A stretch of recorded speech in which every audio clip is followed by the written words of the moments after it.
Hi, this is Patrick from Perching Wolf Studios again, and it's time for Monday Medicine.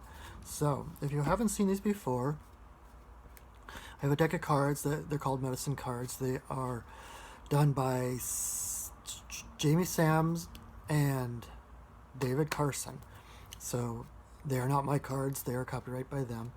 But they are nifty cards that have animals on them. So it's basically each animal contains a medicine, which is why they're called medicine cards. And what they mean by medicine is a certain power place in the ecosystem, their niche in life, different. That's the power that they carry, the medicine that they carry for us, and so, hence, Monday Medicine.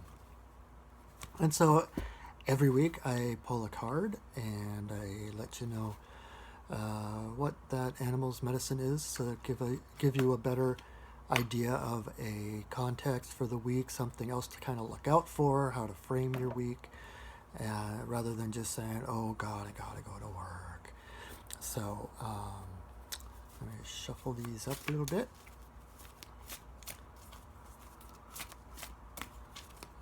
And draw one.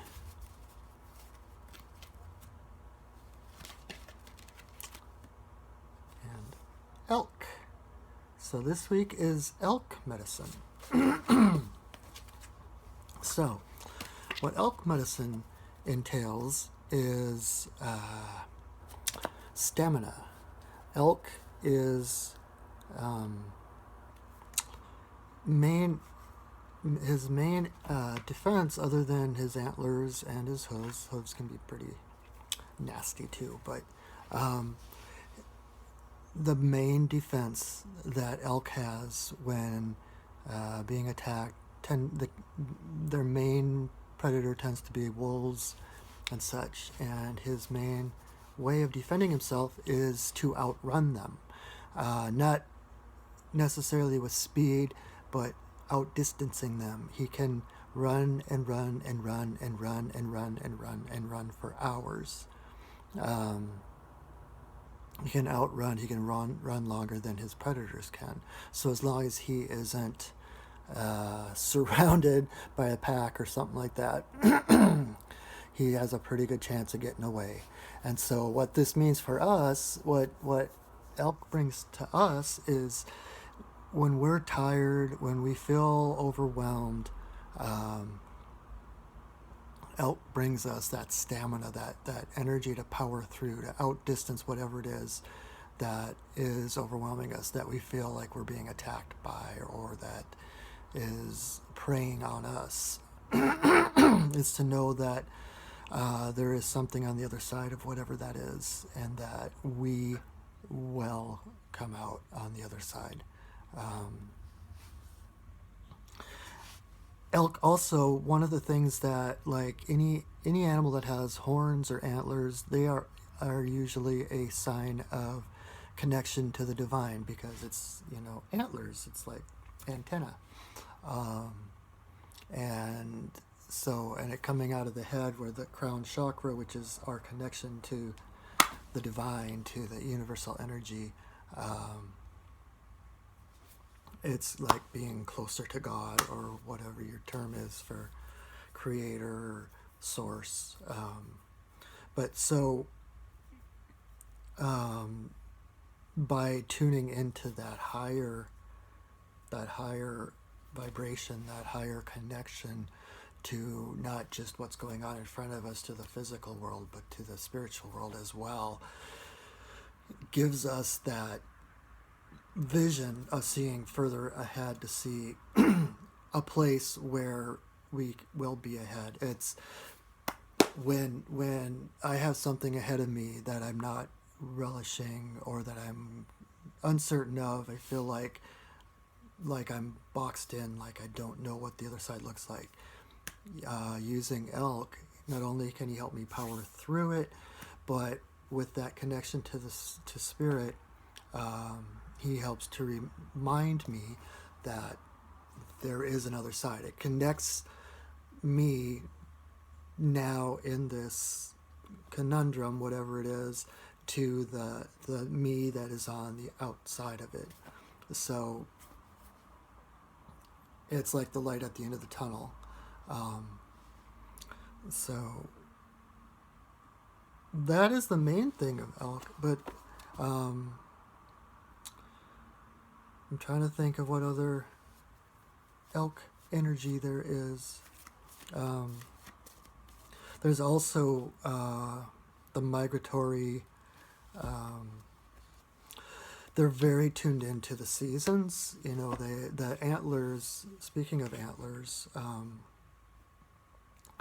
antlers are the fastest growing organ or substance next to cancer cells.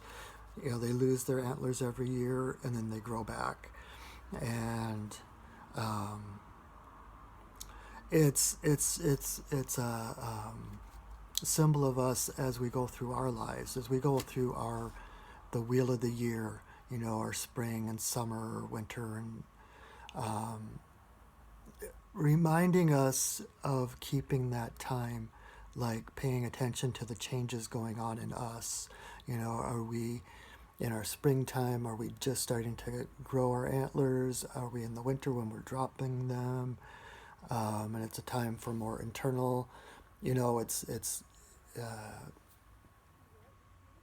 really paying attention to the seasons within us that we tend to, in our society, it's like that forever young thing. We're constantly trying to stay the same and stay young, and we don't pay attention to the different changes in us. And you know, when you look around, when you're more in tune to the earth, you start to pay attention to how the changes of the earth reflect inside your own body, because we are not just part of nature, we are nature. And everything that happens to the earth happens to us. And so that's another thing that elk can help us pay attention to, is the changes in us. So at the moment, we're in October, it's the trees are losing their leaves, they're dropping their leaves, everything's kind of quieting down, the sap of the trees are going inside, and it's you know, the deer and the elk are actually in the rutting season,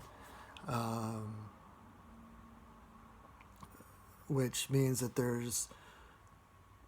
it's like the last hurrah before the winter, before it's time to drop that and to turn inside, just like the trees going, and the sap goes deeper into the trees. It's time for us to go deeper and deeper into ourselves and be quiet as the winter is quiet, and look inside ourselves, the internal, what's going on inside, rather than being more active outside. Which is interesting with, while everything else is going down, I never really thought about that with it being the season that the elk rut and are more active. So that's an interesting thing to ponder that I had not really thought of before. So anyway, so this week, think about what it is like that you feel like, whatever is weighing you down.